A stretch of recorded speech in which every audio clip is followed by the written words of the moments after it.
మేడిగడ్డ మేడిపండే ఒట్టిదే. బ్యారేజీకి 3625 కోట్లు, అవినీతితో 3200 కోట్లు వృధా. సోడిగా బ్యారేజ్కి అయింది ఎంత ఖర్చు?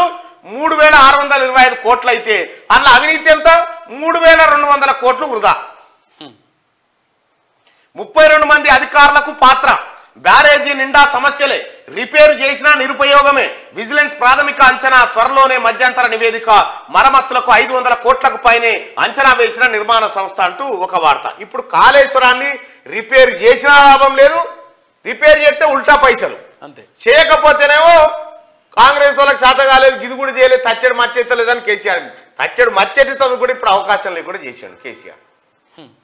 ఈ పాపం ఎవరిదా? కాళేశ్వరం పాపం మీకు ఊరికే తగులుతుందా కేసీఆర్? నిజంగా చెప్తున్నా కదా, నీ అంత దుర్మార్గ ముఖ్యమంత్రి ఈ భూమి మీద ఎవడు ఉండడు. ఇక చీచీ ఇగో ఏం చెప్పింది చూడు. విజిలెన్స్ మేడిగడ్డ ప్రాజెక్టు నిర్మాణంలో జరిగిన అవినీతితో 3200 కోట్లు వృధా అయినట్లు విజిలెన్స్ అండ్ ఎన్ఫోర్స్మెంట్ విభాగం ప్రాథమిక అంచనాకు వచ్చింది.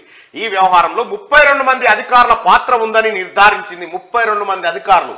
ఈ రిటైర్ అయిన వాళ్ళని తీసుకుపోయి అలా పెట్టిన. ఎందుకు పెట్టినంటే పెట్రా సంతకం పెడతానే ఉంటారుగా ఆ కార్యక్రమంలో. తొలుత మరిన్ని బ్లాకుల్లో సమస్యలు ఉన్నట్లు ప్రాథమిక అంచనాకు వచ్చినా ఇప్పుడు బ్యారేజీ మొత్తం సమస్యలు ఉన్నట్లు తేలింది. మరమ్మతులు చేసిన నిరుపయోగమేనని విజిలెన్స్ భావిస్తోంది. ఈ మేరకు ప్రభుత్వానికి త్వరలో మధ్యంతర నివేదికను అందజేసేందుకు సిద్ధమైంది. కాళేశ్వరం ప్రాజెక్టులో భాగంగా నిర్మించిన మేడిగడ్డ బ్యారేజీ కుంగిపోవడంపై విజిలెన్స్ విచారణకు ఈ నెల 7న ప్రభుత్వం ఆదేశాలు జారీ చేసిన విషయం తెలిసిందే. ఆ తర్వాతి రోజు నుంచే విజిలెన్స్ అధికారులు బృందాలుగా విడిపోయి విచారణను వేగవంతం చేశారు. ఈ నెల 9న రాష్ట్ర వ్యాప్తంగా 10 ప్రాంతాల్లో సోదాలు చేపట్టారు. 45 కేటగిరీల్లో సమాచారాన్ని నీటిపారుదల శాఖ అధికారుల నుంచి సేకరించారు. హైదరాబాద్ లో ప్రధానంగా ఈఎన్సీ నేతృత్వంలోని ప్రాజెక్ట్ అండ్ మానిటరింగ్ విభాగం, నీటిపారుదల శాఖలోని సెంట్రల్ డిజైన్ ఆర్గనైజేషన్, హైడ్రాలజీ విభాగాల్లో సోదాలు చేసి కాళేశ్వరంతో ముడిపడి ఉన్న ఫైళ్లను స్వాధీనం చేసుకున్నట. ఇక ఇంత అన్నం ముద్ద కలిపి కాళేశ్వరానికి పిండం పెట్టరునాయన అయిపోయింది. కాళేశ్వరం పిండ ప్రదానం చేసేది. కాళేశ్వరం కథ కంచికి చేరింది.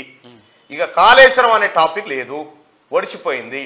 అయితే గౌరవ ముఖ్యమంత్రి గారికి, ఈ రాష్ట్ర ప్రభుత్వానికి ఇందులో పాల్గొన్నటువంటి 32 మంది అధికారులు, కేసీఆర్, కేటీఆర్, హరీష్ రావు, కవిత, అందులో పాల్గొన్నటువంటి ఇతర రాజకీయ నాయకుల మీద తక్షణమే ఎఫ్ఐఆర్ నమోదు చేయండి.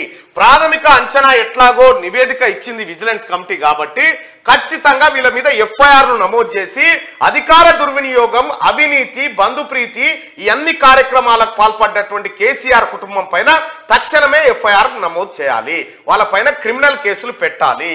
ఇది క్రిమినల్ ఇంటెన్షన్ ఉంది దీంట్లో అనేది నివేదికలో కూడా పేర్కొనబడింది. కాబట్టి ఇప్పుడు ఎవడన్నా ఒక చిన్న ఇనుప ముక్క దొంగతనం చేస్తేనే వారి మీద కేసు పెట్టి విచారణ అంటారు. మరి లక్షల కోట్ల రూపాయల విలువైన కాళేశ్వరాన్ని ఖతం చేసిన కేసీఆర్ కుటుంబం మీద కేసులు పెట్టాలా వద్దా? కేసీఆర్ కుటుంబాన్ని జైలుకు పంపాలా వద్దా? ప్రజలారా మీ అభిప్రాయాన్ని కూడా తెలియజేయండి. మూలకారకుడే కేసీఆర్, ప్రతి అవినీతికి మూలకారకుడే కేసీఆర్. కాళేశ్వరం పేరుతో దోపిడీకి పాల్పడ్డ కేసీఆర్ ఫ్యామిలీని అరెస్టు చేయాలా వద్దా? కేసీఆర్ ఫ్యామిలీని అరెస్టు చేయాలి అనుకుంటే మీరు పైన దాన్ని, కేసీఆర్ ఫ్యామిలీని అరెస్టు చేయొద్దు అనుకుంటే కింది దాన్ని మీరు క్లిక్ చేయండి. మీ అభిప్రాయం తెలియజేయండి. తప్పు చేసిన ప్రతి ఒక్కరు జైలుకు వెళ్లాల్సిందే. కాళేశ్వరం అంటే ఒక మేడిగడ్డ కాదు, మళ్ళీ ముందు తెలుసుకో. నీళ్లు ఎక్కడి నుంచి తీసుకొస్తావో అది చెప్పు, మాకు నీళ్లు రావట్లేదని చెప్పి ఇగో ఈయన చెప్తా ఉన్నాడు. అయ్యా కాళేశ్వరం అంటే ఒక మేడిగడ్డ కాదంటున్నావు. ఆ రంగంలో నేను చదివి ఉన్నాయా. ఇప్పుడు వస్తున్న నీళ్ళేవి మేడిగడ్డ నీళ్లు, కాళేశ్వరం నీళ్లు కాదు. అవి SRSP, flood flow canal, Kakatiya canal. కొద్దిగా సబ్జెక్టు పైన మీరు అవగాహన పెంచుకుంటే మీకు కూడా అర్థం. 5 ఏళ్ల కిందనే దీని కథ చెప్పిన నేను. ఇక్కడ కాళేశ్వరం పేరుతో దోపిడీకి పాల్పడ్డ కేసీఆర్ ఫ్యామిలీని అరెస్టు చేయాలా వద్దా? 100% అవినీతికి పాల్పడ్డారు, నో డౌట్. 100% అవినీతి చేశారు. కాళేశ్వరం పేరుతో దోపిడీకి పాల్పడ్డ కేసీఆర్ ఫ్యామిలీని అరెస్టు చేయాలా వద్దా అంటే దాదాపు ఒక 1800 మంది ఓట్లు వేసారు. ఒక 2000 ఓట్లు చూద్దాం. ఎవరిని కూడా ఉపేక్షించకూడదు.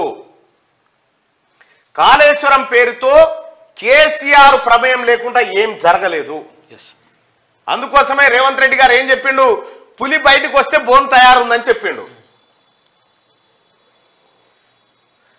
100కి 96% మంది ప్రజలు కాళేశ్వరం పేరుతో దోపిడీకి పాల్పడ్డ కేసీఆర్ ఫ్యామిలీని అరెస్టు చేయాలా వద్దంటే కేసీఆర్ ఫ్యామిలీని అరెస్టు చేయాలని 96% మంది ప్రజలు చెప్తా ఉన్నారు. గౌరవ ముఖ్యమంత్రి గారు ప్రజా అభిప్రాయం ఇది. కేసీఆర్ ఫ్యామిలీని అరెస్టు చేయాలని చెప్తా ఉన్నారు. ఇక్కడ క్లియర్ గా ఆధారాలు బయటపడ్డాయి. ఇక్కడ అవినీతి జరిగిందన్న లెక్కలు వచ్చినాయి. విజిలెన్స్ క్లియర్ గా నివేదిక సమర్పిస్తా ఉంది. నిపుణుల కమిటీ అదే హెచ్చరిస్తా ఉంది. పెంటారెడ్డి కూడా అదే చెప్తా ఉన్నాడు. కేసీఆర్ దగ్గర సలహాదారుగా పనిచేసిన పెంటారెడ్డి కూడా నేను మొత్తుకున్నా ఇన్లేదు, అసలు నన్ను ఎవడు పట్టించుకోలేదు అని క్లియర్ గా చెప్తా ఉన్నాడు.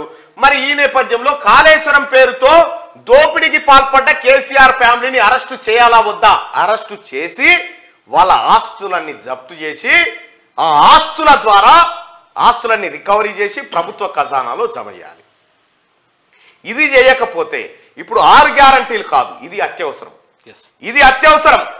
వీళ్ళని ఎట్టి పరిస్థితుల్లో వీళ్ళు సంపాదించిన దొంగతనంగా సంపాదించిన సంపద అంతా తీస్తే అందులో సగం పైసలతోనే 6 గ్యారంటీలు అమలు చేయొచ్చు. 100% ఇదే జరిగింది.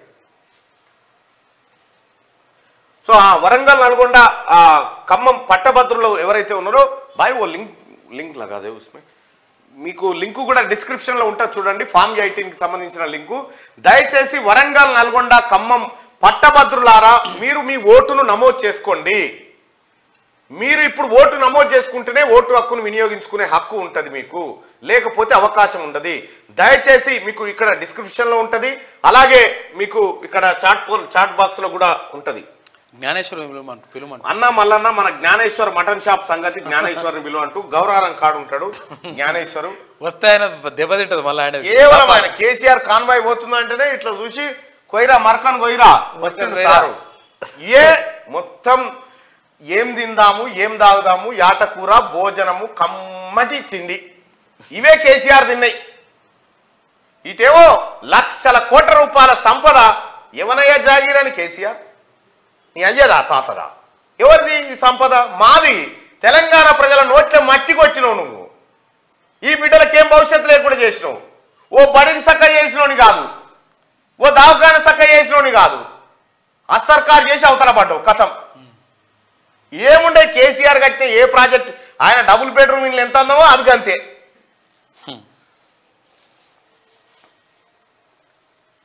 లింకు పెడతారు, దయచేసి మీరు ఓటు హక్కు మాత్రం ఖచ్చితంగా నమోదు చేసుకోండి మిత్రులారా.